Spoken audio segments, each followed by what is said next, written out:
Question number 143 frequency and wave velocity જે છે એ given છે, બરાબર. ક્વેશ્ચનમાં એવું પૂછ્યું છે કે એક વખત સંઘનન થાય પછી વિઘનન થાય એ વચ્ચેનો જે સમય છે એ કેટલો છે, એટલે કે મેક્સિમમ કન્ડેન્સેશન કન્ડિશન જે છે એના માટેનો ટાઈમ પૂછ્યો છે.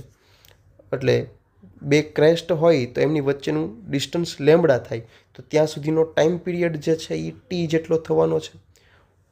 પરંતુ ક્વેશ્ચન એવો નથી. ક્વેશ્ચનમાં એવું કીધું છે કે એક વખત મહત્તમ સંઘનન અને પછી વિઘનન થવા માટે, મતલબ કે એક વખત મેક્સિમમમાં એમ્પ્લિટ્યૂડ અને પછી મિનિમમમાં એમ્પ્લિટ્યૂડ થાય એ વચ્ચેમાં, તો એ માટેનું ડિસ્ટન્સ λ/2 થાય અને ત્યાં તેના માટેનો ટાઈમ જે છે એ T/2 જે હોય એ થશે. હવે ટી મળી શકે એમ છે ઓમેગા ઉપરથી, કારણ કે omega is equal two 2πf થશે.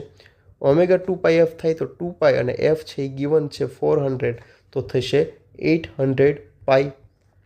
ઓમેગા મળી જાય તો ટી મળી જાય. Time period T is equal to 2π/ઓમેગા.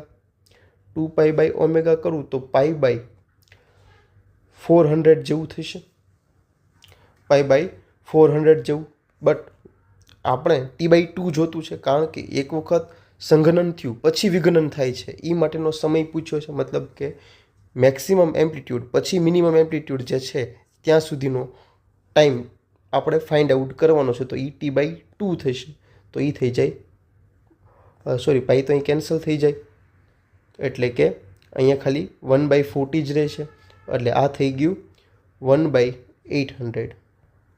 Answer 1/800. Answer is A.